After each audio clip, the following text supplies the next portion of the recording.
My dreams for Caleb and Joshua, this is hard for a parent to say. One, I hope that I outlive them. I live to a very old age, and they're very old, because I want to make sure that they're always taken care of, which is morbid, I know.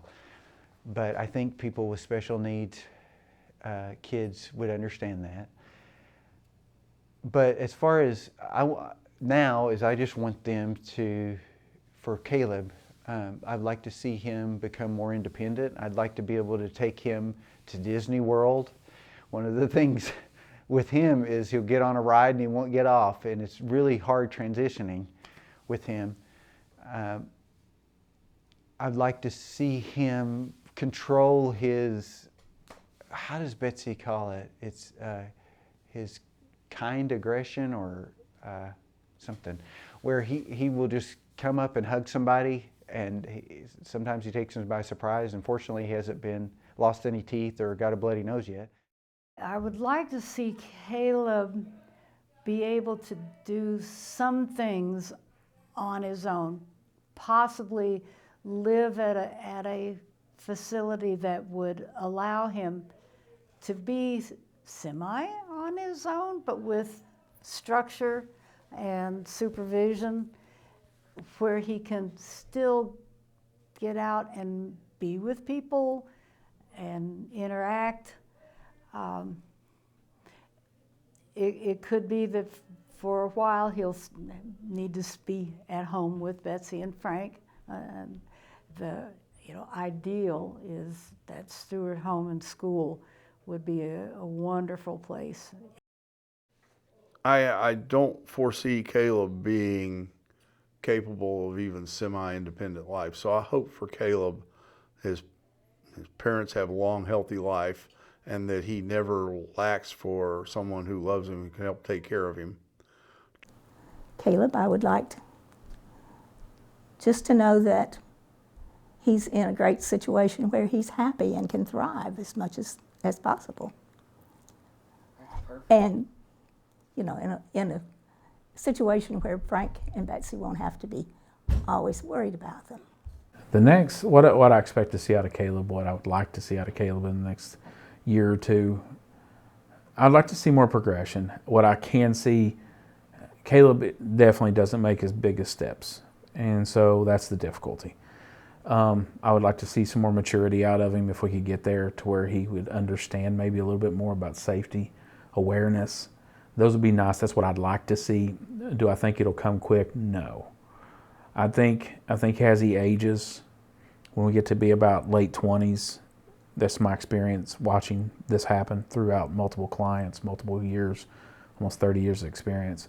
Usually late 20s, early 30s, we start to see calming a lot, more relaxed acting, and then we can really get through to them a little bit easier with different things of awareness. So do I see it changing that much? Not really. I'm hoping for it. I'm always hoping for it, but I'm realistic to the point to where I know some of these steps are hard and it's going to take time. What's your partner? Octopus, glass, paper. Joshua, I really think and hope that he would be able to live on his own, maybe in a group home, or with one or two other young men, have a job. I see Joshua being able to have some kind of job. Joshua, on the other hand, is still developing, and I can see Joshua being semi-independent. I don't know that he'll ever quite be capable of living fully independent, but I can see him live in a group home, hold down a real job. I hope that turns out for him. I think he would love that. If you just spend a little bit of time around him, you might underestimate how far he's developed, because he still has some speech difficulties. He can be hard to understand, but if you take that at face value, you'll underestimate how intellectually developed he actually is. He continues to go. I think he's pretty sharp in an awful lot of ways. I think Joshua probably would enjoy a job of some sort. I think that would give him purpose. I think he'd be good at it too.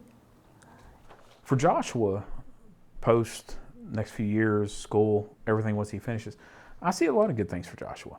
We've seen maturing at a faster rate than we have with Caleb. And I hate to do that contrast, but it's true. I'd be lying if I didn't point out the differences. But he understands so much more, and he's more aware. So I could absolutely see him understanding a job, having a job. What kind of job? Not sure what it is yet. We'll be there. They're starting to do some stuff at school, which I'm happy about, and teaching him, a lot of it's just teaching him to have good hygiene too, which, if he has the right adaptive equipment, he can do a lot of these things. Like he wants to touch his face and things like that, but if he has a face guard on or a mask, he won't mess with it as much. So just little barriers to help him learn what he needs to do, and he can learn it. Put it in place, he takes off with it. So I think he is very capable of having a job because he does understand people like what they do. But the struggle is getting him to do something he doesn't want to do. Because like my mom said, if I ask him, usually when I ask him, I know he doesn't want to do something, and then I ask him if he wants to do it. Like for example, at track and field, I said, hey, it's time to go back inside, and he just acted like he didn't hear me. And I kept asking him, he just acted like nothing. I said nothing. So that would probably be an issue. But if he can get past that, he's very capable of holding the job. So.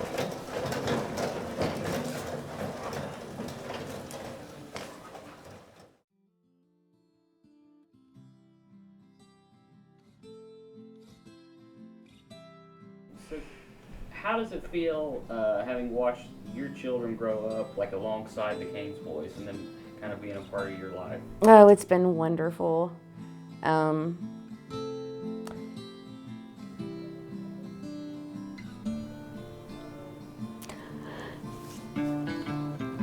Sorry.